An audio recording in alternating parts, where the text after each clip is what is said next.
to ride with me. The chair moves. Come on. I'm not that dumb. Yeah, let me get my point straight. Then why did my 7-year-old daughter come tell me straight to my face that you're jumping up and down some dude's lap? I was told that her ex was in the bed. While you're out fishing? Yes. Who told you that? A family member. How would they know who I had in my bed?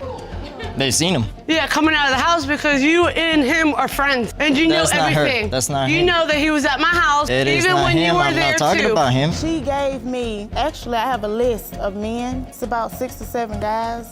67? About 6 or 7. I said, wait a minute now. She gave you 6 or 7 names Yes, Your Honor. of possible fathers. Yes, Your Honor. One of them, we had to do a DNA test, and turned out he wasn't my father. This revelation sets the stage for a tense hearing. Mr. Connor is up in arms, convinced he's not the daddy of the child in question, highlighting how this mix-up has turned his life and wallet upside down, including a stint behind bars for missing child support payments. But wait, there's more! Ms. Wallace's clapback is just a moment away. Mr. Connor, you say a one-time fling with the defendant turned into more than 15 years of child support payments and even jail time for a child you have never believed is yours. You need today's results to prove you are not her child's father. The plot thickens. Emotions start to boil as Mr. Wallace admits his trust in his mom, but can't shake the doubts recent actions by Mr. Connor have stirred up. Mr. Connor lays it all out, detailing the injustices he feels he suffered, ramping up the emotional intensity of the hearing. And guess what? It only gets juicier from here. Mr. Wallace, you say you trust your mother, but acknowledge Mr. Connor's recent actions have given you doubt. Mr. Connor. Today's results are so important, Your Honor, because I need to undo a terrible injustice that's been inflicted upon me and my family. It's caused a lot of problems, financially especially. Yikes. Talk about a tough break. Mr. Connor paints a grim picture of his financial woes and the domino effect of his jail time due to unpaid child support, including losing his home and job. This saga has seriously shaken up his life, but keep your eyes peeled because the confrontation that's coming up next is a doozy. It's times when I can't afford things. I've even been to jail.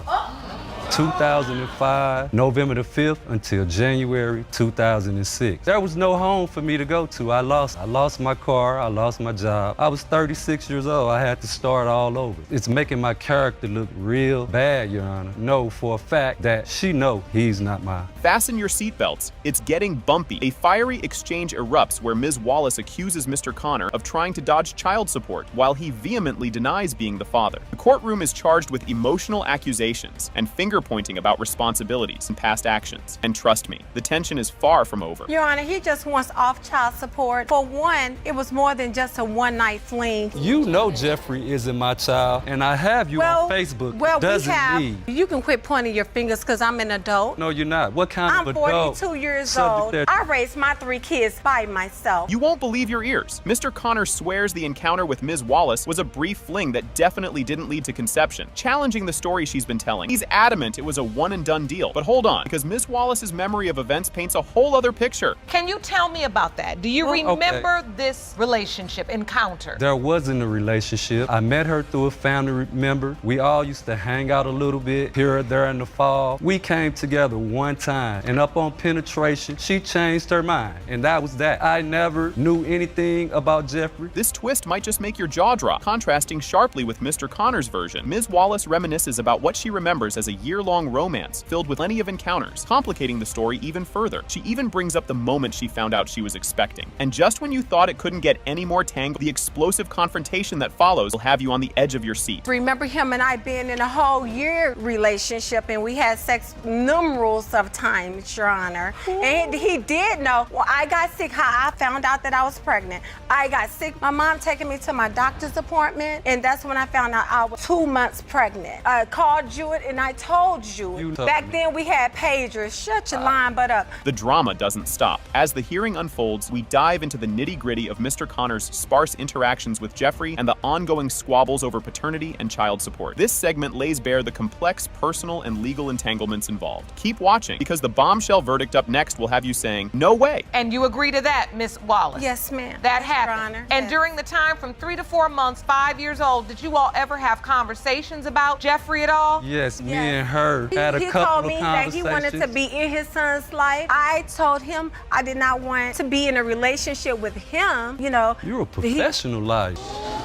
Here it comes, the big reveal everyone's been waiting for. It has been determined by this court. Mr. Connor, you are not the father. I already knew it.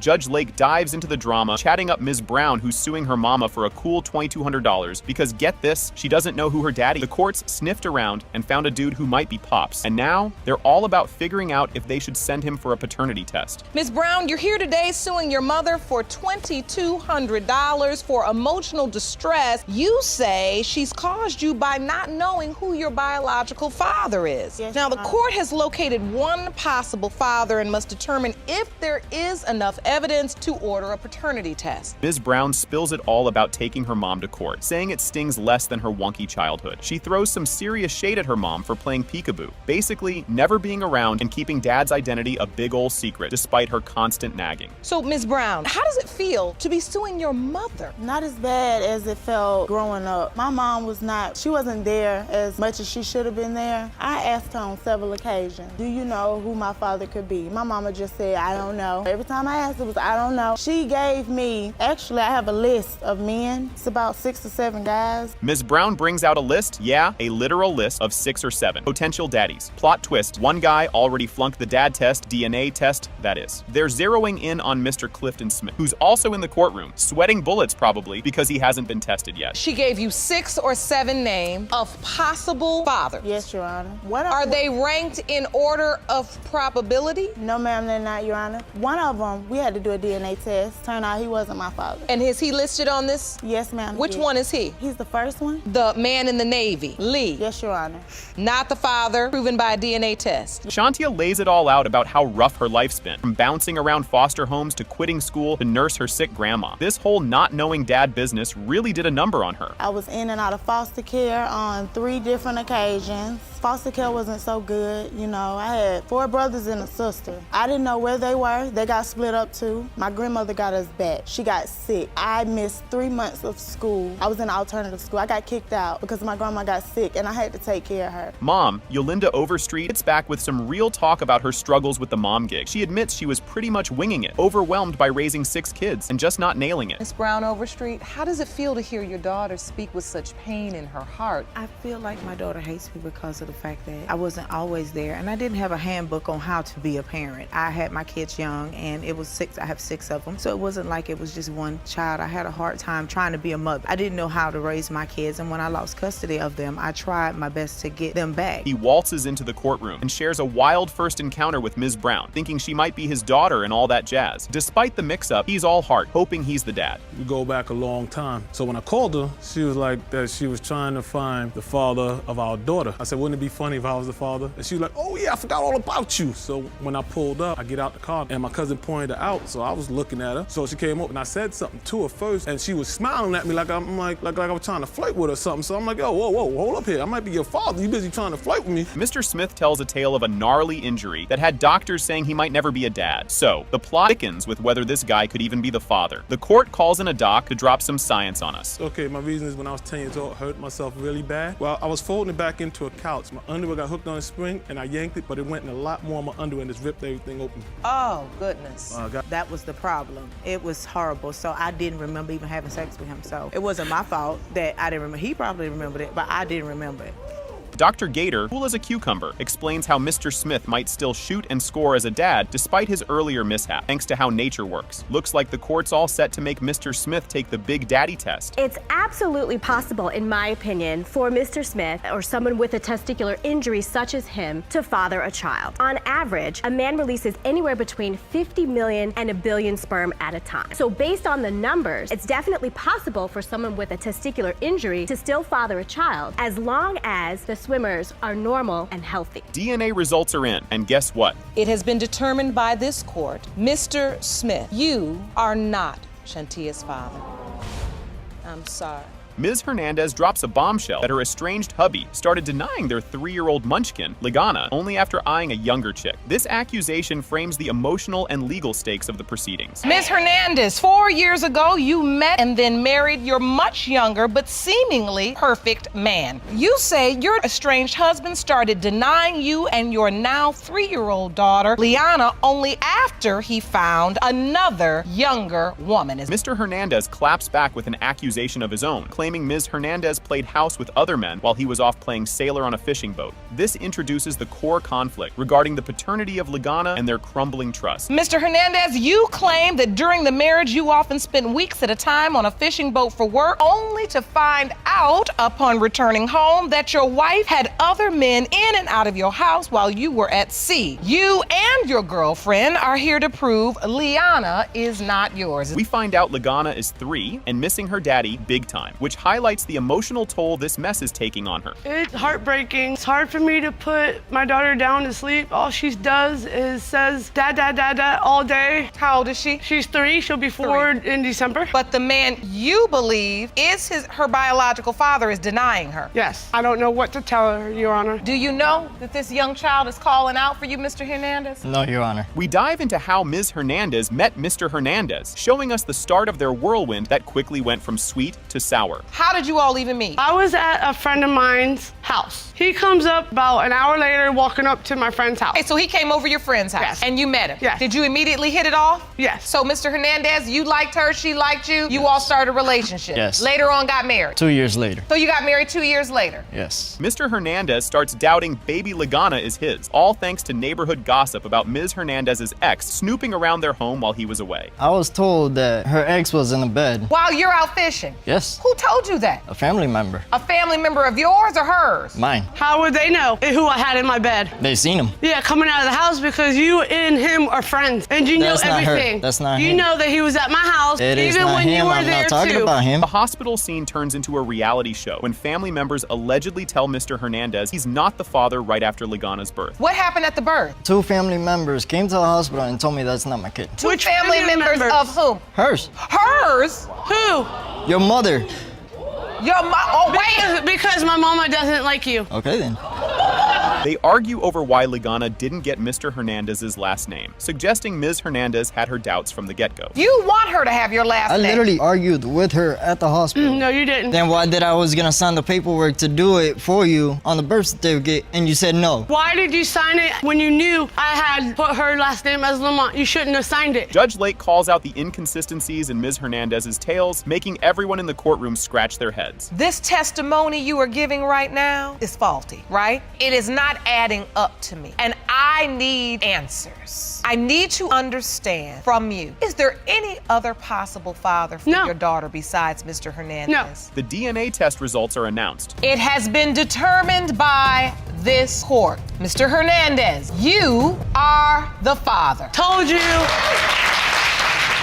Buckle up, folks. Mr. Nicholas kicks things off with a bombshell, doubting he's the dad to little Naomi and Nathaniel because, well, Mrs. Nicholas has been a bit too social. He lays it all out, accusing her of sneaky shenanigans with just about everyone, from strangers to his office buddies. The crowd's gasping like they're watching a soap opera, and you can almost hear the popcorn crunching. Wait till you hear what's next. It's a doozy. You have brought your wife to court today. You claim you cannot be the father of 4-year-old Naomi because your wife is a habitual cheater and she cannot be trusted. You say you have shocking evidence of your wife's outrageous sexual infidelity, including encounters with strangers in public places. You're not gonna believe this one. Mrs. Nicholas steps up, admits she goofed big time, but hey, she's seen the light, found religion, and is ready to turn over a new leaf. She's all about proving Mr. Nicholas is the daddy and fixing this hot mess of a marriage. Her plea has the courtroom holding their breath, wondering what's next. Hold on to your seats because this ride's just getting started. Mrs. Nicholas, you actually admit you've made some mistakes in your marriage, but you claim you have now turned your life around and you are a church-going woman who deserves another chance. You state that once these DNA tests prove Mr. Nicholas is the father of all of your children, you are hoping to repair your marriage. Oh boy, here it comes. Mr. Nicholas drops a juicy tidbit about a rather awkward encounter at his sushi job. Picture this. He's slinging sushi rolls when a random dude claims Mrs. Nicholas is turning the bathroom into her personal love den. Stuck at work like a fish out of water, unable to confirm the sordid tale. Just wait, next twist is even wilder. Let me tell you this first of all. You know, the sushi spot I used to work at, right, is a hot stuff. People come in and then out. Some guy comes up to me and tells me straight up to my face that my wife is performing oral sex in the bathroom. Yeah. Wait a minute, you're at work, the sushi restaurant, and a guy just comes up to you and tells me that she's performing oral sex in the bathroom. Hold up, rewind. during your shift, and then you did what? I continued working. What am I supposed to do? I couldn't leave my job. Talk about awkward. Mr. Nicholas tells a tale taller than a roller coaster about his wife supposedly getting frisky on a theme park ride while their kiddo was right there. Mrs. Nicholas calls bull, arguing who in their right mind would pull such a stunt with a kid tagging along. The plot thickens, and you just can't make this stuff up. Up next, it's more he said. She said with an extra helping of scandal. She went into the Transformer rides with my 7-year-old daughter. Tell you that straight up. Tells me straight to my face that my wife was having sex in the ride. First of all, why would I have sex while my daughter was in the ride with me? And the chair moves. Come on. I'm not that dumb. Yeah, let me get my point straight. Then why did my 7-year-old daughter come tell me straight to my face that you're jumping up and down some dude's lap? Here we go again. Mr. Nicholas isn't done yet. He's got more dirt. This time he's dishing about his wife and his pizza place manager cooking up more than just pies behind his back. Mrs. Nicholas admits she was looking for a slice of attention he couldn't serve up. But don't go anywhere, because there's more saucy secrets coming up. For example, the pizza joint I used to work at. She was having an affair with my manager. Oh, yes. I'm being honest with you. Yes, I did have an affair. On top of that, every time I try to talk to you, you're just not there for me. Yeah, just because he's been buying you diapers, all that. On diapers? Yeah, every time I ask you, you just take off. You spend your money on something else. That's what you do. And then yeah, because I'm stressed out because you you ask his co-worker to get you some diapers. Grab your popcorn. This is getting good. Mr. Nicholas, deep in thought, wonders aloud if chatting up another lady about his woes counts as stepping out. The judge lays down the law. Yep, that's emotional cheating, buddy. Mrs. Nicholas owns up to her past flings, hoping to clear the air. You think this is juicy? Just wait till the next part. Can I ask you one question? Is it cheating if I were to go kick it with another female and just talk to her about my problem? Is that considered There's cheating? emotional cheating too, Mr. Nicholas. I know I've been with other guys, but I'm sorry. Yeah, I know I messed up in the past. That's past. Okay, can you please just explain to me what about the dude you slept with that looks dead on just like me? Oh, I meant that one. Oh, it just keeps getting not better. Get ready for a curveball. The spotlight shifts back to the kids. Mrs. Nicholas is dead set on proving these munchkins look just like Mr. Nicholas, hoping it'll squash his doubts once and for all. The tension's through the roof as they duke it out with words, each hoping to clinch the win in this paternity puzzle. Fasten your seatbelts. We're about to dive into the results. Do the DNA and prove him wrong, because I'm getting tired of hearing him saying that, oh, they're not my kids. Come on, they just look like you. But so does the other guy you slept with. Do you understand why he potentially, maybe, could have some doubt? Because I cheated on him, but all the time when I was the kids don't look like me though. They look like me, that's why. Come on now. No, there's got to be a part of it where the kids got to look like me. And here's the tearjerker finale. It has been determined, Mr. Nicholas, that you are his father. Exactly, I told you. God. Right off the bat, Mr. Johnson spills the beans about his mega doubts concerning his fiance's daughter, Camilla, suspecting she might actually be his fiance's ex's kid. He lays it out clear. If the DNA test proves she isn't his, he's hitting the road. No looking back. Grab some popcorn, because this drama's just heating up. Mr. Johnson, you claim you are here today with a relationship on the line. Now, you are convinced your fiance's 8-month-old daughter, Camilla, was fathered by her ex-boyfriend and not you. If the DNA results prove your deepest fears are true, you say you plan to leave her and never look back. Now, Mr. Johnson's talking money. He wants Ms. Quintero to cough up $275 for kiddo expenses. Camilla isn't his. He's been playing daddy, but keeps one eye on the exit just in case. Stick around, things are about to get even juicier. Mr. Johnson, you're asking the court to award you $275 in back child care expenses. If the results prove Camilla is not your daughter, you'd like Ms. Quintero to pay you back. Flashback to a rocky romance roller coaster. Mr. Johnson and Ms. Quintero's love saga has more twists than a pretzel. The bombshell drops, she's pregnant, but the timing's all shades of wrong. Mr. Johnson's reeling, and you'll want to see what comes out when they air more dirty laundry. I say about a year ago, we ended up talking again. She calls me up one day, and she's like, hey, I'm gonna go look for some apartment. You should come with. I was a little busy at the time, so I told her no. I got stuff to do, I can't do it. I called her back later, and she never picked up. She calls me up on the phone and like, hey, I'm pregnant. I was at my brother's house, we were having a little get together, we're drinking, just having fun. I tell her right away, hey, I gotta call you back. Court turns into a soap opera as both admit they weren't just playing house with each other during baby-making season. Mr. Johnson whips out a calendar, trying to prove he might not be the dad based on the X-File timelines. Buckle up, the next revelations are gonna be wild. So, during the window of conception, did you have sex with Mr. Johnson and your ex? Yeah. Mr. Johnson, when was your daughter born? My daughter was born November 6, 2013. What are you holding? I just had calendar. It just states when Cammie was born. The 2 months at the top is midway when me and Maria started talking in March, and February was the month when she was with her ex. Workplace chit-chat turns Mr. Johnson's doubts into a full-blown conspiracy theory about Camilla's real dad. He's thinking of ditching the engagement if the kid ain't his. This roller coaster's got a few more loops. Watch how they handle the next curve. I'm at work and I have people coming up to me like, hey, you know, your girlfriend was with this guy at this time. What do people at work know about your business? I publicly display my daughter, and everybody in our community pretty much knows Maria was with that other guy a long time. But I was with him for 3 years and never got pregnant. Yeah, but it doesn't mean it can't it's just happen. like the time I get with him for about 2 to 3 weeks, I get pregnant, but yet me and you. Ms. Quintero throws a curveball, accusing Mr. Johnson of only playing the not my kid card when he gets caught flirting. She's calling him out, saying he's got a convenient case of daddy doubt. The tension's thick. You won't want to miss what's tossed out next. So usually he denies her when we're arguing. That's what I feel like. When we're arguing about him talking to other girls, so are you trying to just push it on me like, oh, she might not be mine because you just got caught talking to another girl? Oh, Your Honor, it's not like that all the time. I've brought it up. What is it like? I brought it up plenty of times. There'll just be times I'm like holding her and I'm just like, man, you just don't look like me. You're too pretty to be mine. Finally, the moment of truth. In the case of Johnson v. Quintero, when it comes to 8-month-old Camilla Johnson, Mr. Johnson, you are her father.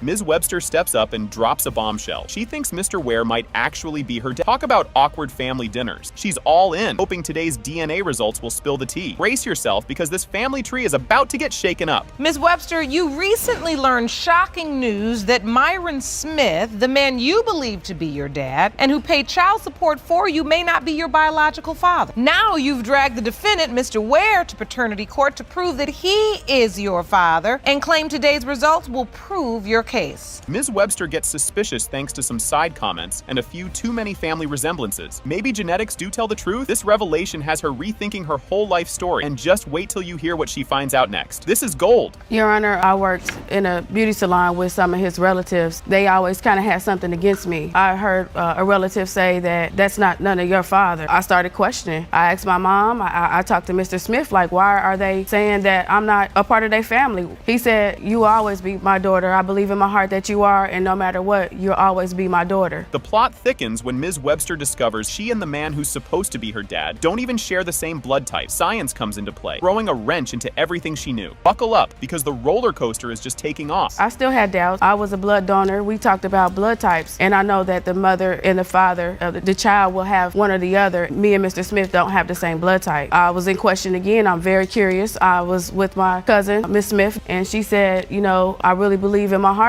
that Mr. Ware is your father. You chuckle like him. She said, if I close my eyes and you both chuckle, you wouldn't know the difference. Here comes a curveball. Ms. Webster finds her supposed dad's family all over her baby book. If that doesn't scream family secrets, I don't know what does. The courtroom's about to get rocked with this one.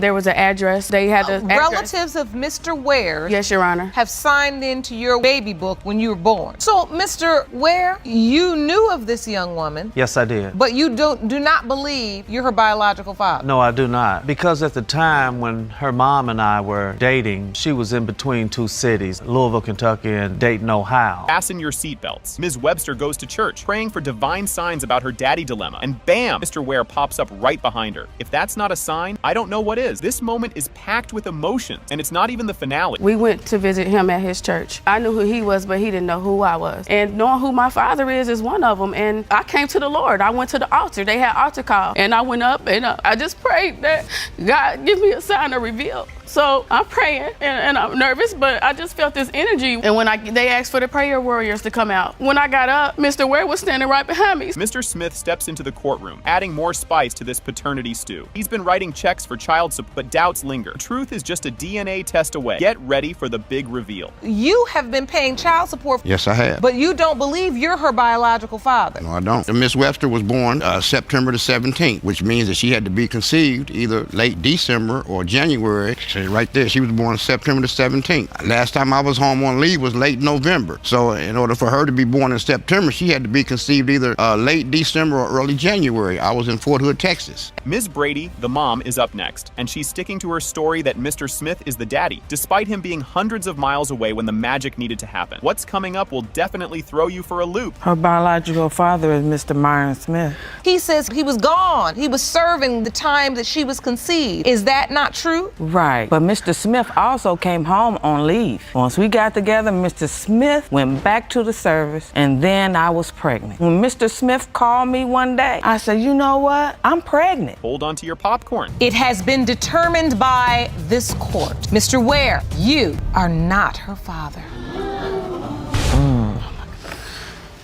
Did I look confused about that? No, you look confused, period. And you look like you got a smart mouth. And you think you know too much, but what you should have known was to bring your butt to court. Then you wouldn't be here. Thank you. Now you can get smart with me if you want to. Dude, you're gonna lose every day of this week.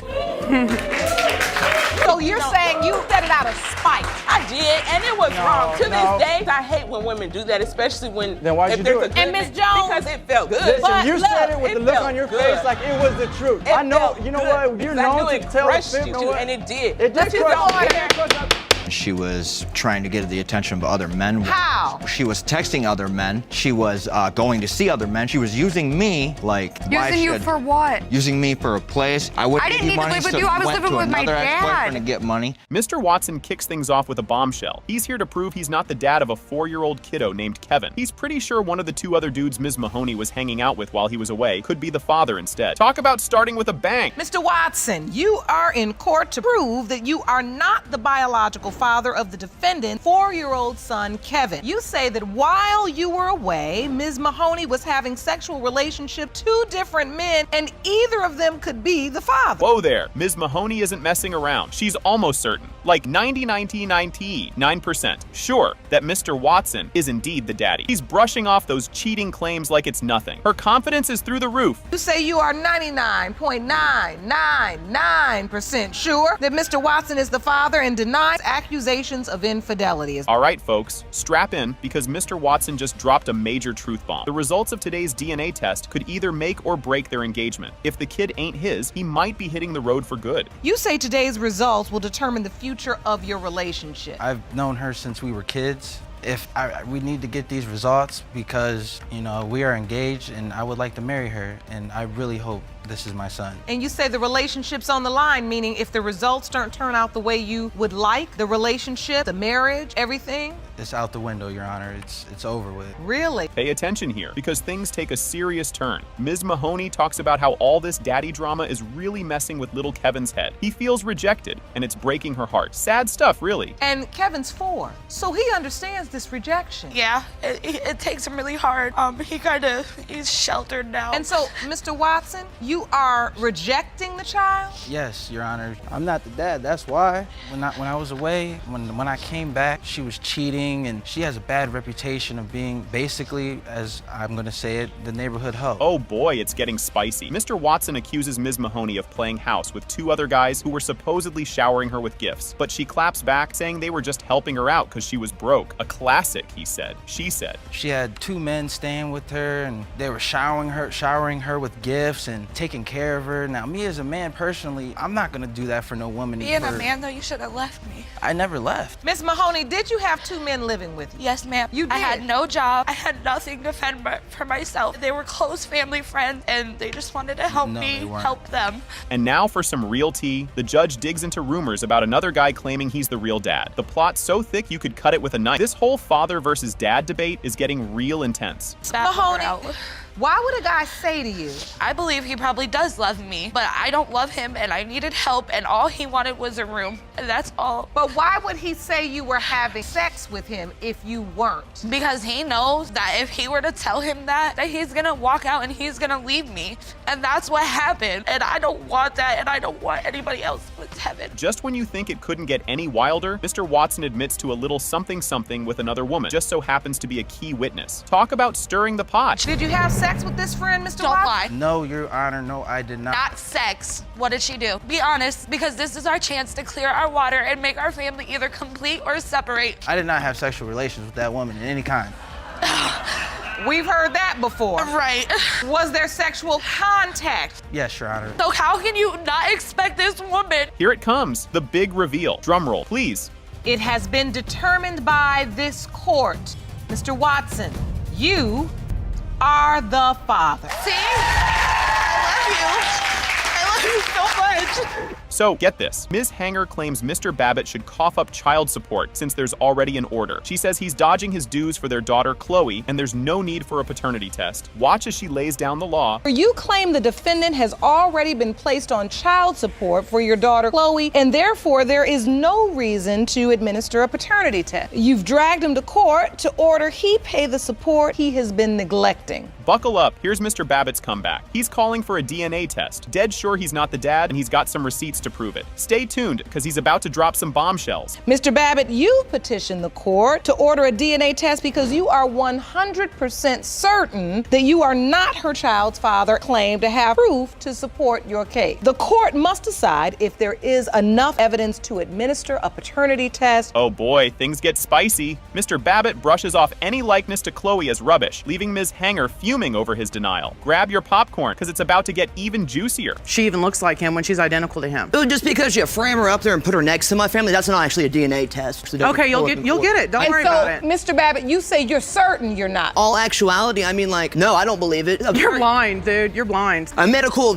professional at all giving me the opinion that you were pregnant would have been good too. Let me understand this situation. I don't know how you two even ever had sex. Mr. Babbitt thinks the child support papers on his porch are bogus. Claims it's all a setup and he's not buying it. What's next? Oh, you'll want to see this? How did you end up on child support? I defaulted, I suppose, as they say, because I didn't get served. They dropped papers off on my porch or my grandmother's porch. No, I showed seen the paperwork from them. It's Jane Doe signed it, but that legally states that you've received this paperwork. Or did you say that dropping the paperwork off, not talking to me? No, they showed me the paperwork of somebody signing it. So there was no coincidence that after you showed up on my porch. I asked them. Judge Lake dives into the paperwork, showing Mr. Babbitt owes $272.50 a month. But wait, he says he never got the memo. Confusion much. Things are about to clear up, or maybe not. So this is paperwork, supposed to pay $272.50 per month in child support. I actually never got the paper. Here's the paperwork that I got. It was to my restaurant, and it was stated, it says you're supposed to be paying child support for Chloe Hanger. Didn't give a middle name, didn't give a social security number. On the birthday panel. They're not going to give you her social security number. Why, if I'm the father? You felt like it was like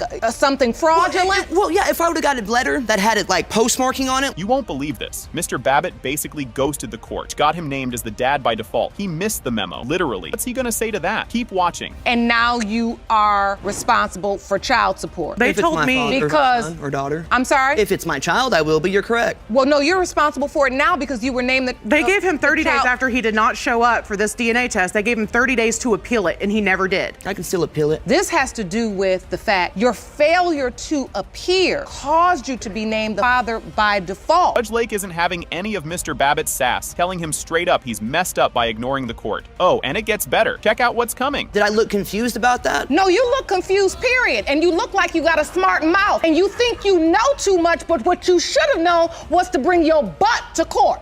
Then you wouldn't be here. Thank you. Now you can get smart with me if you want to. Dude, you're gonna lose every day of this week.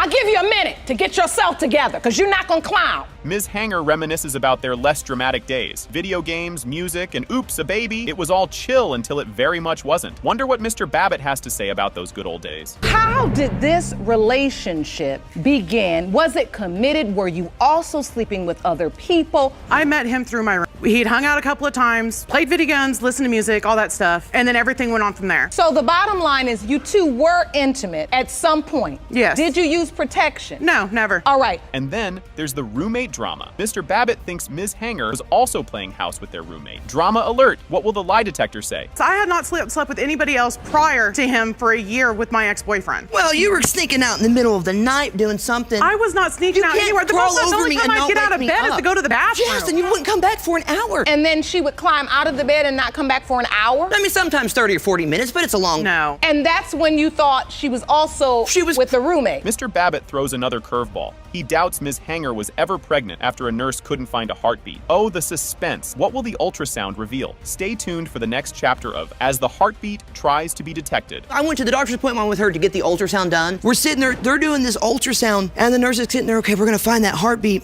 And then the nurse is kind of going over her stomach. It wasn't an ultrasound, it was a fetal Doppler. Two different things. Well, anyway, it's supposed to detect at 6 weeks and you're 7.5, and the nurse told me no. Too early to probably tell. No, you were she supposed did to go to not. the next appointment, and you took off to Florida. Enter Enter Mr. Babbitt's dad with a plot twist of his own, backing Ms. Hanger and claiming Chloe is totally their grandkid. Family ties or family lies? Let's find out. You're Mr. Babbitt, Royce's father. Correct. And you're standing with the plaintiff. Because Chloe is our granddaughter. He'll take in anybody's kid. And I've got a You picture do here. believe that? That's evidence. Yes, I truly believe that. And you brought evidence. This is my baby picture with Chloe. This is a picture of My baby picture. your baby picture on the Correct. left And and Chloe. Chloe's baby picture on the right. Oh snap! The lie detector test just threw in a wrench, showing Ms. Hanger might have been more than just roomies with the roommate. But don't jump to conclusions, there's more to this saga. This lie detector test was issued. Did you have sexual intercourse with your roommate after March 2013? You said no. The lie detector indicated deception. That can't be. No, something's not right with this. I swear on everything. I did not touch my roommate. That is on my daughter. That is on my family. Finally, the DNA results are in. It has been determined by this court, Mr. Royce Babbitt, you are her father. I guess. Buckle up, folks. Miss Jones and Miss Hernandez storm into the courtroom, each gunning to prove that Mr. Trevino is the daddy-o of their kiddos. They're not pulling any punch, and you can feel the tension crackling. Just wait, the tea's about to spill. Ms. Jones and Ms. Hernandez, you are each here today to prove to a man that he is the father of your children. Now that man, Mr. Trevino, is waiting outside the courtroom, will join us shortly. Now, Ms. Jones, you say Mr. Trevino is denying your child, and you say it has a lot to do with Ms. Hernandez. You won't believe this next part. Miss Jones throws shade, accusing Mr. Trevino of dodging daddy duties, all thanks to Miss Hernandez's influence. In struts Mr. Trevino right into the lion's den, hoping to clear the air. Keep watching, it's just getting juicy. He's denied her back and forth. He says, I'm not the father, I am the I'm not father. denying, I'm simply requesting the truth. My family and I have done a lot. Keyword, your family. You are the father. Remember that. You have not been there. So you saying I haven't helped you? Though you're claiming he's denying paternity. He has several times, back and forth. And that's your fault. Talk about a plot twist. In the heat of the moment, Miss Jones drops a bombshell, admitting she once told Mr. Trevino he wasn't the father during a spat. The courtroom erupts into chaos, with both parties letting loose, forcing the judge to step in and calm the storm. Hang tight, more fireworks are on the way. So you're saying you said it out of spite? I did, and it was wrong. To no. this day, I hate when women do that, especially when Then why'd if you there's do a it? good And Miss man, Jones- because it felt good. Listen, But you said it with it the look felt on your good. face like it was the truth. It I know, felt you know good what? You're because I known knew to it tell the crushed truth. you know too, what? and it did. It Let's did get crush some you. order. Let's get some order. Oh boy, here we go again. The argument heats up as the ladies lay out Mr. Trevino's flaky father figure antics, questioning his commitment and consistency. The judge dives deep, trying to untangle this messy web, he said, she said. Stick around, the climax is up next. Well, the truth is that she admitted that when she said it, it felt great. It felt. But she said it out of spite. But in your mind, your doubt centers I don't around. care how mad you are. You don't tell a man that You he is don't, not the and daddy. I agree. All right. But it felt I good. bent over backwards and worked hard to provide. Work What hard. do I you bet call your it? back is in perfect condition because you worked so hard. Work, right? Things just got real. Judge Lake isn't having any of it and gives Miss Jones a reality check about her spiteful comments and their repercussions on Mr. Trevino's paternal instincts. This heart-to-heart is all about owning up and facing the music. Don't go anywhere. The truth bomb is about to drop. Now, Ms. Jones, I have to say this to you. What you're not willing to do is accept the fact that your actions have a consequence. Now, when you get so angry at a man because he's not doing what you want him to do or what you need him to do, and you decide, I'm gonna hurt you, you then can't stand up here and act mad or be the victim because he then starts to act like the child isn't his. Get ready for the big reveal. DNA test results are in, and guess what? Mr. Trevino, you are her father. Now I need the help.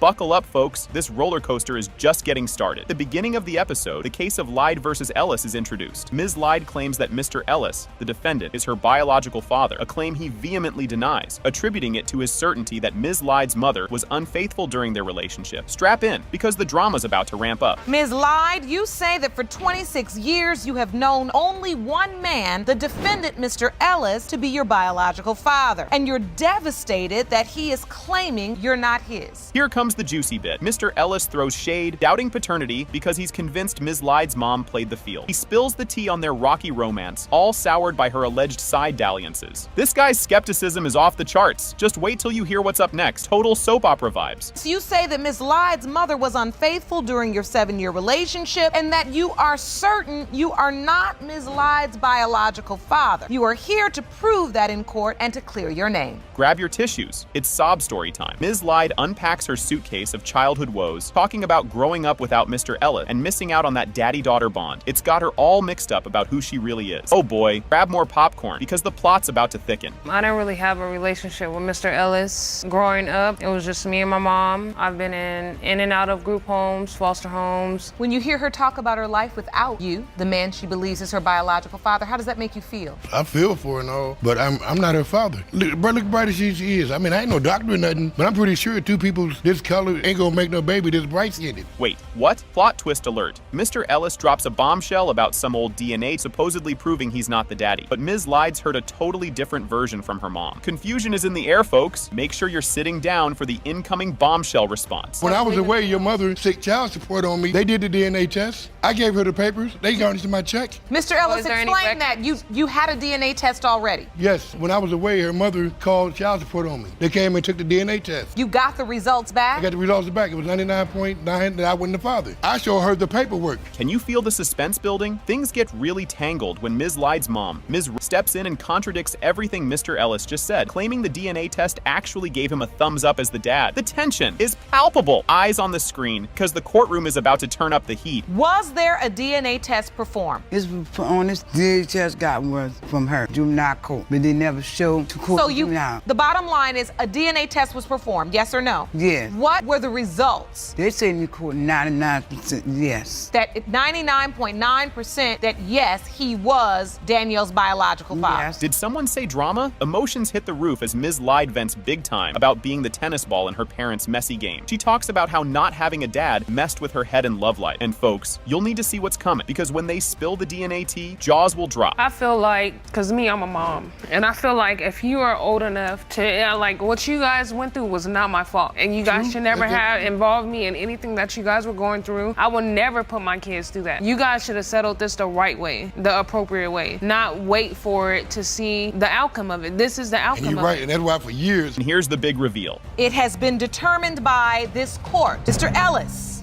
you are the father. Whoa! I knew it. Yes. Boom!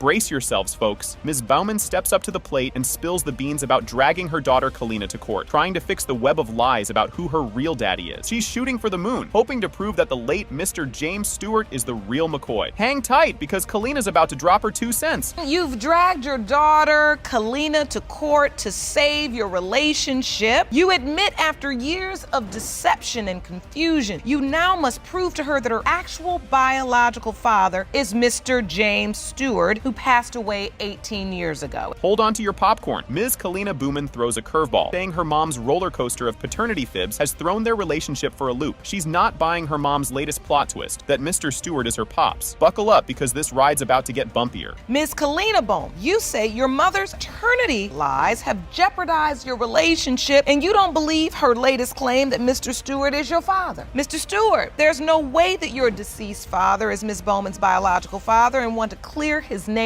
in court today. Here's where it gets juicy. Angela Booman dives deep into the messy ocean of their relationship. Confessing her fibs about Kalina's dad have really muddied the waters. He's on a mission to scrub clean her past mistakes and mend fences. Watch out for what's next. It's a doozy. Over the years, I have lied to my daughter. For the past 4 years, it's become very hard on our relationship. I used to be real close to her. Now it feels like literally tore it completely apart. I need to prove to her that her father is James Stewart. When I first met Mr. Stewart, I met him at a company that I worked with, and we started working, became friends and everything real close. We became sexual. It got to where I found out there was somebody else. Can you feel the tension? Kalina lays it all out, talking about how tricky it is to vibe with her mom because of all the secrets and lies about who her dad really is. She's spinning in circles, trying trying to figure out what's what. The saga continues, and you'll want to see what's thrown into the mix next. It's been hard because the simple fact I don't know when she's lying or telling the truth anymore when it comes to my And life. so she told you another man was your biological father. Yes, Your Honor. So when did you find out that he was not? I found out during the summer going into high school that he was not my father. Grab your tissues. Helena reminisces about the bombshell day she found out Mr. Watson wasn't her biological dad. Fact she uncovered by sneaking a peek at the paternity test results. Talk about a plot twist that could break your heart. Stay tuned, the truth unfolds even more in just a bit. And I was confused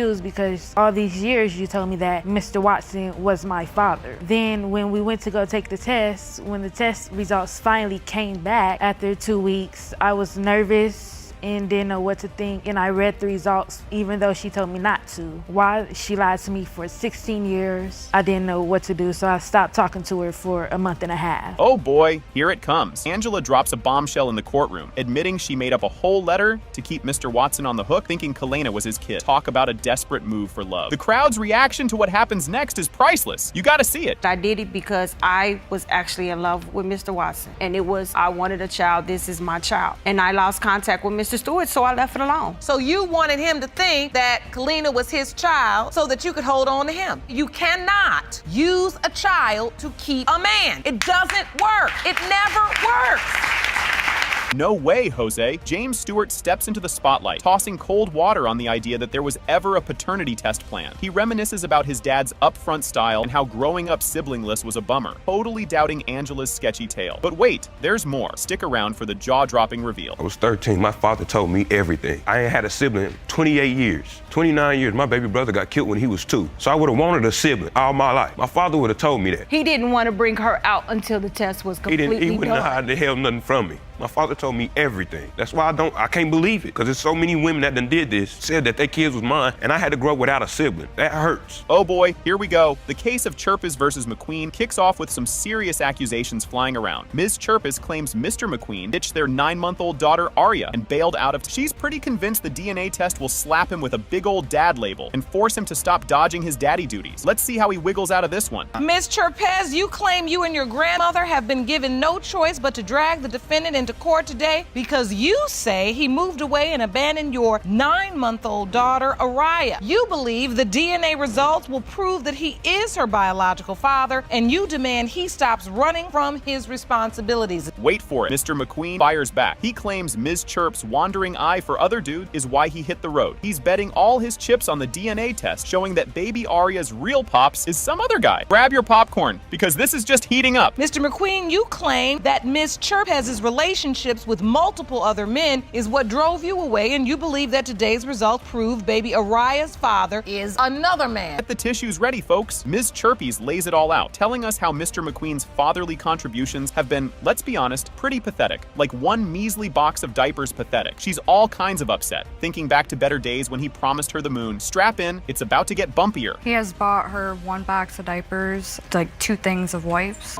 So she's 8 months old, 9 months old, pretty much nothing. And I can see that that really hurts you. You very angry about that? Like he had promised. And how was that? Definitely not like this. I had moved out to go live with him, and we had actually planned on having her. Everything went downhill from there. Here comes Mr. McQueen's side of the story. He admits, sure, he's brought over some diapers and wipes a couple of times. Basically, the bare minimum. Despite questioning Aria's paternity, he insists he's tried to step up in his own way. Next up, we dive deeper into the soap opera that is their relationship. Have you done anything for this baby besides just these diapers?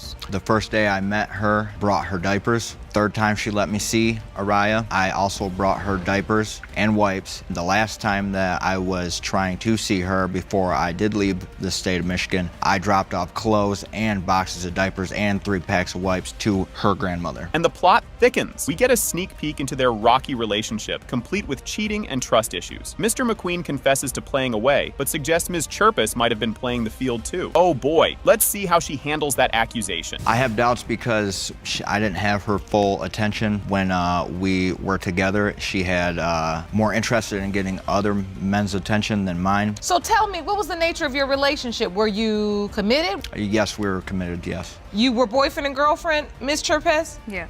Drama alert. Ms. Chirpez spills the beans on how she caught Mr. McQueen red-handed with another woman. She came home early one day to find a not-so-welcome guest. Talk about awkward. Wonder what's next in this wild ride. Not necessarily set him up. I had told him I was going to my dad's for about 4 days. I had only went there for a few hours. And as soon as I pulled in the driveway, I just instantly knew. And he came to the window, looked out. I had told him to unlock my door. He had unlocked it, but stood in front of the door to where I couldn't open it all the way. And he's like, "You're gonna be mad." And I played dumb. So you opened the door and someone was there? Yep. Oh, it's getting juicy now. Both sides throw accusations faster than a speeding bullet. Mr. McQueen thinks Ms. Chirpez has been too friendly with other guys. She fires back about his shady move. And just when you thought it couldn't get more tangled, enter Mr. Gerber. That I didn't have her attention no more. She was trying to get the attention of other men. How? She was texting other men. She was going to see other men. She was using me like. Using you for what? Using me for a place. I wouldn't I didn't give you need to money, live with so you. I was went living to with my another ex-boyfriend dad. to get money. I could have stayed there. To what? Put her in a worse one? That was not the plan. It takes two to tango. Hold the phone. Who's this now? Mr. Gerber steps into the courtroom, throwing another twist into the story. He admits to having a fling with Ms. Chirpez, but denies being baby Arya's dad. You won't believe what comes out next. Did you have a sexual relationship with Ms. Chirpez? At one point in time, yes. And so how did you all meet? Online. And it quickly developed into a sexual relationship, or? She was a single parent. It was kind of just getting to know each other to begin with. How often were you intimate? Not very often at all. Do you think there's a chance that you could be Araya's biological father? I do not. And now, the moment we've all been waiting for. DNA results. Drum roll, please. The biological father is Mr. McQueen. See?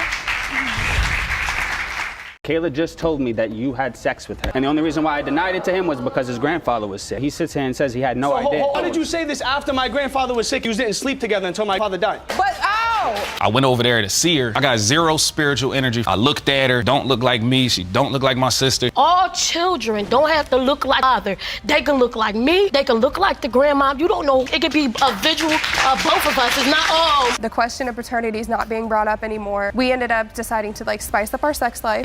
Female threesome with him. So he got to pick another woman. It was maybe a couple weeks later it got brought up. It'd only be if we had a male, and you. So I said, okay. Buckle up, Buttercup. Judge Lake kicks off the show with the case of Brooks versus Page. Ms. Brooks claims she was all set to start a family with Mr. Page, but now he's backing out, saying, nope, not my circus, not my monkey. Mr. Page points fingers at another guy, Tony Wilson, claiming he's the dad because of some iffy Facebook posts. You've got to see what's next. It's a real soap opera. Ms. Brooks, you state after getting out of a 9-year relationship, you fell in love with Mr. Page, a younger man who you say swept you off your feet. You claim both you and Mr. Page plan to have a child together, but since giving birth to your son, Ivion, Mr. Page is now denying the child you so desperately wanted to have with him. Just when you thought it was a regular Tuesday, Mr. Page is adamant that Tony Wilson is the daddy, thanks to some shady social media shenanigans. Ms. Brooks is like, nah, he's just a buddy, despite some cozy pics online. Stick around, it's about to get juicier than a reality TV show finale. Mr. Page, you state you know the child isn't yours because Ms. was having an ongoing affair with another man by the name of Tony Wilson. You say Mr. Wilson, who is also claims to be the father of her son and has even posted pictures on social media to that effect. Grab your popcorn. The couple spills the tea on their rocky romance. Ms. Brooks talks about constant bickering, how Mr. Page doubts he's the father, all because she hangs out with Wilson. Ooh, the drama. You won't believe what they say next. It's a real head spinner. Right now, our relationship is on the rocks. We really no relationship. All we do is fuss and fight. He's denying. Because every time I come from work, she out with Mr. Wilson. So I don't know what she's doing at work. When I'm at work, she calls me, and I'm at work, I call her. Don't pick up, don't nothing. I call everybody that she hangs around with, they won't. So to me, I think she tells them not to pick up the phone. Things are heating up now. They dive deeper into why Mr. Page is freaking out over being a dad, bringing up Ms. Brooks's past relationship with a woman and some sneaky texts. Buckle up, because we're about to dive into some evidence that'll make your head spin. Can you handle what's coming? Judge Lake gets down to business with Mr. Page's so-called proof, which is basically just a bunch of photos that scream, it's complicated. Both sides have a lot to say about these snapshots. Keep your eyes peeled, because Mr. Wilson's about to crash the party. It stimulates from the paternity issues because first, when we first got together, it was lovely. When I first was pregnant, he did everything good, like during the pregnancy, and then everything changed. What changed is her not being home when I come home at night, her and my son being around Mr. Wilson, her friend. That's what it comes from. That I was in a 9-year relationship with was a female. Oh boy, here comes the witness. Mr. Wilson steps up to explain he's just the godfather, not the bio dad. Mr. Page isn't buying it though, highlighting all he does for the kiddo. Fasten your seatbelts. This clash is about to reach new heights. Well, I'll be honest, that's my godson. You know, I treat him like my son. I love him. On my lunch breaks, I stop past Sam, I spend time with him, take him to the park. That's a lie. How would that be a lie? You never there. You too busy playing the game, chilling with your homeboys and friends. Why do you say he's lying? I'm from Glen Burnie, Your Honor. We live in Baltimore. I don't have no homeboys and friends. Did he just say that? Turns out, Mr. Wilson's been playing pretend daddy to everyone who'll listen. This revelation stirs up a storm of betrayal and confusion. You won't want to miss what's coming. The DNA bombshell is up next. It was this girl I was dealing with to make her mad and make her jealous because she had issue with Miss Brooks because her hair was long, fingernails, she has on press-ons. I was just making her be jealous. But due to social media is something else. Let me tell you. She put all my business up. I think Santa Claus even know about the situation. But the only person I spoke with was the female that I was dealing with, which was my ex. This is it, the big reveal. It has been determined by this court. Wilson, you are not the father. Told you. Just when you think your love life is complicated, Nadeau drops the bomb that she's tangled up with not one, but 2 lifelong best friends. She's completely clueless about who fathered her 2-year-old son, Cameron, causing all kinds of drama and confusion. Stick around, because the tea is just starting to spill. Ms. Nadeau, you are caught in the middle of 2 lifelong best friends because you slept with them both and now have no idea which is 2-year-old Cameron's biological father. Grab your popcorn, folks. Mr. Santilli spills his guts about the heart-shattering. He found out about Miss Nadeau's Christmas Eve betrayal. The revelation shattered his world and put his friendship on the line. And guess what? It's only going to get messier from here. Now, Mr. Santilli, you admit it's taken you years to mend your broken heart since Ms. Nadeau revealed to you Christmas Eve she'd slept with your best friend. Furthermore, you say she then dropped the bomb that may instead be your son's biological father. That news, you say, has devastated you beyond. As if things weren't spicy enough, we dive into the backstory of Miss Nadeau's dramatic breakup with Mr. Santilli, filled with emotional mind games and the tragic passing of a close relative. She sets the stage for a rebound with Mr. Zara. Trust me, you'll want to see what happens next. His grandfather was sick and passing away. He decided in a text message he was going to tell me that I was too good for him. As much as I tried to stop him, he left anyway. So I continued to go and see his grandfather while he's in the nursing home getting sicker, starting to pass away. The day he passed away was the day his best friend told me that really he had broken up with me. Girl upstairs. Can you believe this? Right after the funeral of Mr. Santilli's grandfather, Miss Nadeau and Mr. Zara find comfort in each other's arms. Yep, that happened. Buckle up, because this roller coaster is about to go off the rails. The first time me and Mrs. Zara slept together was the day he passed away, the day grandfather passed away. You don't really know who the father is. I always thought there was a code that, if you have a best friend, they don't sleep with your girl or any you dated. And look, unless it's been years or you get prior approval. Enter Mr. Zara. He comes into the courtroom and throws another curveball by saying Mr. Santilli practically gave him the green light to go after Miss Nadeau. The plot thickens, and oh boy, you're not ready for what's next. At first, I did not believe the child was mine. No, I denied it to the fullest, yes. At his house, he said, yo, bro, Kayla just told me that you had sex with her. And the only reason why I denied it to him was because his grandfather was sick. He sits here and says he had no idea. Why did you say this after my grandfather was sick? You didn't sleep together until my father died. But, And just when you thought it was safe to go back in the water, real drama starts. Both men are head over heels, thinking they might be Cameron's dad. They're both hooked, emotionally vested. And boy, the upcoming twist is a doozy. So at what point did you come to believe this is mine? After a few weeks of both of them promising that months of them promising that the kid I was about 5 or 6 months pregnant, and he texted me and said that he wanted something to do with the baby and that he wanted to try to be together for him. During the birth of the child, which one was with you? I was there. Here's a picture of me in the hospital the day he was born. Hold on to your socks, because they're about to get knocked off. After Mr. Santilli lands in jail, the relationship dynamics take a wild turn with Miss Nadeau and Mr. Zara. It's a full-on soap opera, and the next scene is a cliffhanger. So the next morning after you went to jail from this incident, he took up his role as the child's father. This is the first picture of Tom and Cameron together. I came out and said that, the baby's Tom's. That's what I believe now. He showed up. It was the day after Christmas Day, and he said, if he's my son, I want to do what I have to do to take care of him. The moment of truth is here. here? Drum roll, please. It has been determined by this court that Cameron's biological father is Mr. Santilli. You won't believe this one. Ms. Rose kicks things off by demanding a DNA test for Mr. Jefferson and his buddy Mr. Power because, surprise, both could be daddy to her 3-year-old mini-me. Sire, fasten your seatbelts because we're just revving up. Ms. Rose, you asking the court for DNA tests on 2 men. Your on-again, off-again boyfriend, Mr. Jefferson, his good friend, Mr. Power, who is waiting inside of the courtroom. Both men, you say, possibly be father of your 3-year-old son, Sire. Just when you think it's all about baby drama, Ms. Rose throws in a zinger. She's accusing Mr. Jefferson of trashing her rep all over town, from church to the supermarket. You've got to stick around because the gossip gets juicier. Now, Ms. Rose, you're also suing Mr. Jefferson $5,000 for defamation of character. You claim he's ruined your reputation at church, your job, and with your entire circle of friends. Now, Mr. Jefferson, you say you not only question the paternity of a 3-year-old son, but you are also asking for the results of a DNA test on your 2-year-old son, Zayden, as well. Hold on to your popcorn. Mr. Jefferson isn't just doubting daddy duties for Sire. He's also side-eyeing Zayden's paternity. He's convinced Ms. Rose has been playing musical chairs with their love life. Oh boy, wait till you hear what's next. You claim Ms. Rose is a known cheater who has slept with your good friend and many others. Therefore, you doubt everything she says. He definitely has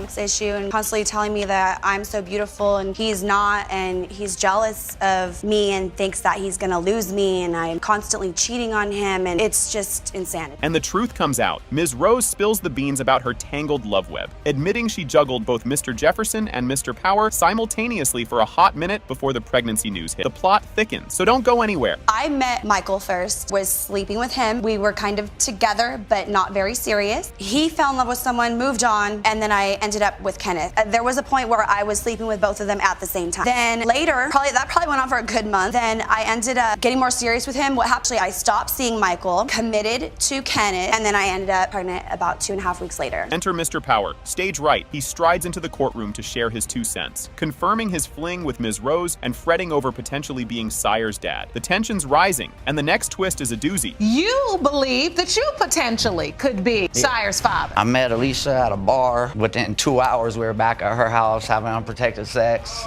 We hooked up multiple times. You don't know, brother.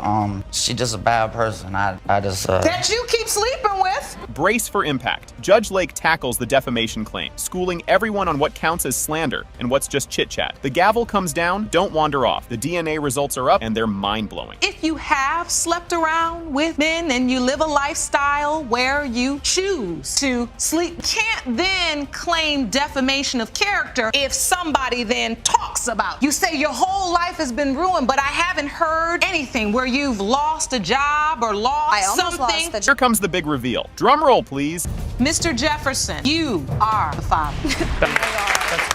Buckle up, folks. We kick things off with the juicy court case of Garrett versus Boyer. Ms. Garrett is here, all guns blazing, to prove that Mr. Boyer is indeed biological dad of her adorable 2-year-old Naomi. She's not just here for the drama, she's on a mission. Stick around because this roller coaster is just leaving the station. Ms. Garrett, you are here on a mission today to that the defendant, Mr. Boyer, the biological father of your 2-year-old daughter, Naomi. You say that after a month of non-stop, unprotected sex with the defendant, you are 100% sure they fathered your child. Oh boy, didn't see that coming. Mr. Boyer throws a curveball by totally denying he's Naomi's father, saying he only got wind of her a couple of months ago. His cool denial adds some serious spice to the mix. Just wait till you hear what's up next. Mr. Boyer, you say there's no way you could be the biological father of Ms. Garrett's baby. Her child is 2 years old and you learned of Naomi 2 months ago. Cue the awkwardness. Things get a tad uncomfortable as Garrett and Mr. Boyer hash out their past fling, which was, let's just say, less than fairy tale-like. They admit it was all about the bada bing, beta boom. The plot thickens, and trust me, you'll want to stick around for the sizzle that's coming up. It takes 2 to tango, both grown, we both did what we did, and the result to what the fact that we did, we created a beautiful baby girl, and I just need to clarify to him that she is his, because if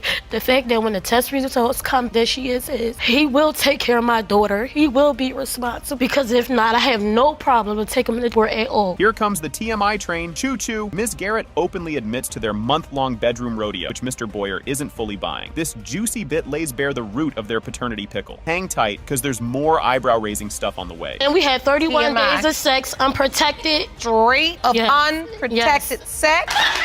I'm not gonna say that deserves a round of applause, even though you got one. You all were working real hard making a child, because you weren't using protection. No, we was not. Talk about dodging the question. Mr. Boyer sorta admits there was some action, but not the marathon Ms. Garrett is talking about. This half admission throws a little gas on the fire, making the need for a DNA test super obvious. Keep watching. The next bit is a doozy. You admit you were in this sexual relation, or did you believe she was having sex with other people? No, I was never under the impression that it was only me. It was too easy for it to be only me. I never wanted to put her under the wing like fried rice, though. She was just part of the plate, like temporarily, not to take home and put in the microwave. Under the wing like fried rice? I never wanted to put her under the wing like fried rice, no. Man plot twistle. The soap opera spirals as Ms. Garrett reveals she initially thought another dude was the dad due to their timing. This revelation throws another potential daddy into the chaos. The next revelation is just as juicy, so don't go anywhere. After our sexual relationship was over, I wound up dating another guy. Me and him was consistent. Automatically the other gentleman's baby. So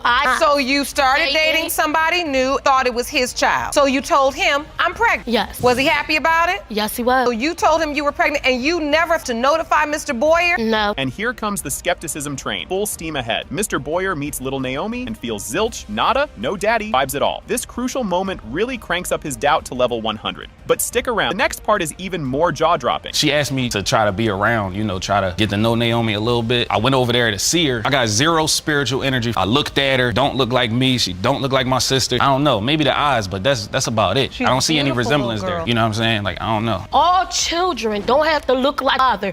They can look like me. They can look like the grandma. You don't know what they look like. It could be a visual of both of us. It's not all. You might want to sit down for this. The judge lays down the law with DNA proof that the other guy is not the father. Now it's really crunch time for Mr. Boyer, and the air is thick with anticipation. The big reveal is up next, and it's a humdinger. And so the DNA test revealed the man you were sure was Naomi's biological father was 100%. in fact not her biological father. I have it with me, Your Honor. I'd like to see it. So this is a copy of the paternity results, and there's a 0% probability of paternity regarding the other potential. Yes, Your Honor. Here it is, the big kahuna, grand finale. It has been determined by this court. Mr. Boyer, you are not the father.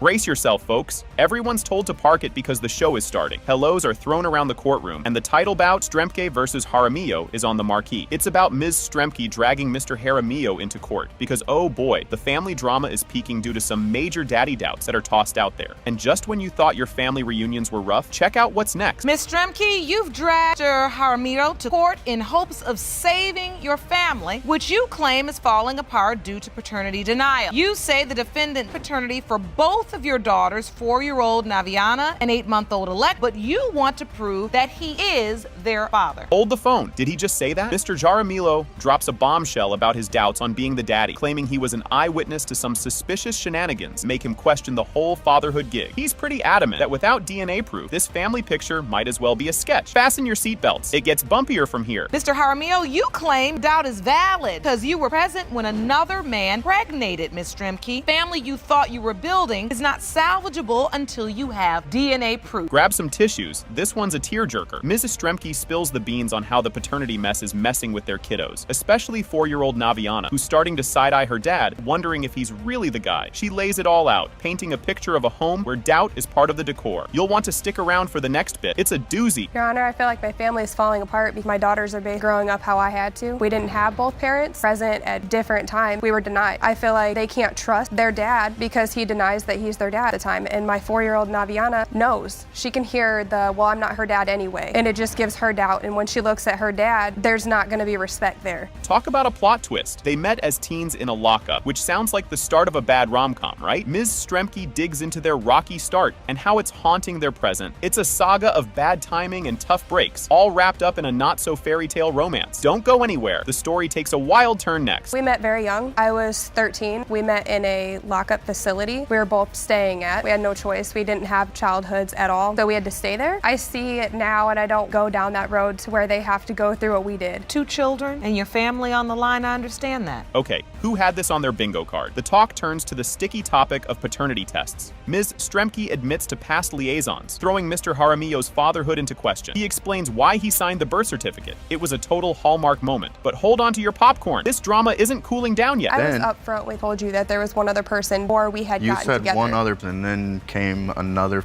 fellow that your best friend told me about. I had never slept with anybody but one person besides you, and that was before we had gotten together. Did you ever attempt to have a paternity test back then? No, Your Honor, because every time I brought it up, it was always, oh, I know she's mine. I know she's mine. I mean, I have right here. Can't make this stuff up. They decided to add some zest to their love life with a threesome, which just complicates things further regarding little Alexis's daddy drama. They unpack this choice and its aftermath, showing just how tangled things can get when you throw extra people into the mix. What happens next? You guessed it, more chaos. It ended up an actual conversation where I was, okay, well, it wouldn't be the worst thing because we're getting along really well. The question of paternity is not being brought up anymore. We ended up deciding to like spice up our sex life and everything, and we ended up having female threesome with him, so he got to pick another woman. It was what it was. We did it. It was maybe a couple weeks later it got brought up. It only be if we had a male, and you. So I said, okay. Phew, finally some answers. Judge Lake rolls out the DNA results, and guess what? It has been determined by this court. Mr. Jaramillo, you are the father.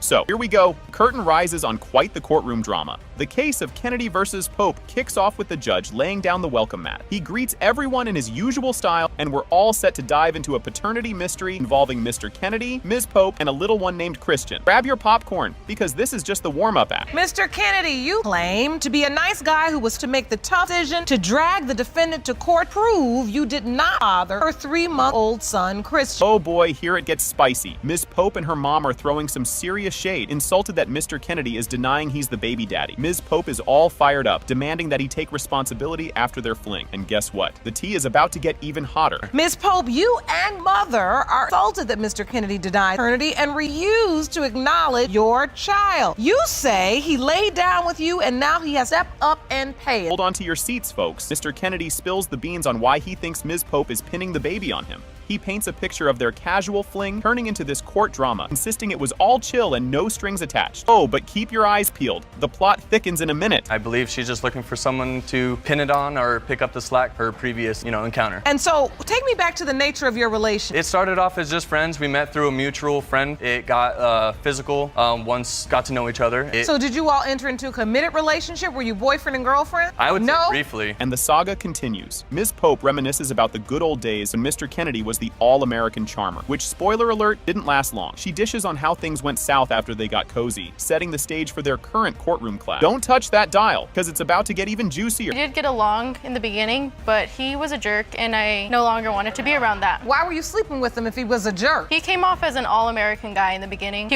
had a lot of things in common. We had the same birthday, the same football team. The bottom line is you all got along in the beginning, and you started a sexual relationship with him. Yes, Your Honor. Things are heating up. We shift gears to when Ms. Pope figured out she was expecting, and Mr. Kennedy's jaw-dropping reaction, or lack thereof. She details how she broke the news and his lukewarm response, ramping up the tension. Stick around, because you won't want to miss what's coming up next. My version is we were in the beginning, but then it became friends with benefits, kind of a ordeal. Yes, But you were having a sexual relationship, yes, Your Honor. and you were not using protection? Yes, Your Honor. So, Ms. Pope, at some point you say the tables start to turn. Yes, Your Honor. Because he accuses you of having feelings for your ex? That's not even remotely true. The reason why she didn't have a GED, she didn't have a future plan. Cue the dramatic music. Mr. Kennedy talks about getting the bombshell via Facebook after the baby arrived, which was his first clue he might be a dad. Yep, you heard that right. Facebook. This modern twist to the paternity puzzle adds a whole layer of what the heck. Stay tuned, because the surprises are far from over. Through Facebook, I got messages. She did not tell you she even had the baby until after the baby was born. Yes, I had messaged him the night that I went into some labor. message. I've been trying to get a hold of you. I wanted to call you and talk. Reply about. She replies, would you like to guess? And then you replied, no. And then Ms. Pope says, okay, well, I'm not sure how to say this, so I'll just show you. And you sent a picture of the baby. Yes, it looks just like him. Guess who decided to make a visit? Mr. Kennedy finally goes to see baby Christian for the first time, trying to spot any family resemblances. He's looking for any sign that might link him to the kiddo, all while wrestling with his feelings about the whole mess. And oh boy, get ready for the big reveal soon. I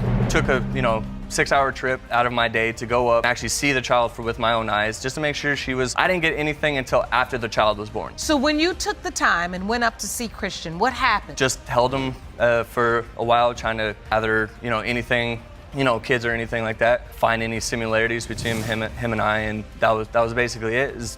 And boom goes the dynamite. It has been determined by this court. Mr. Kennedy, you are the father.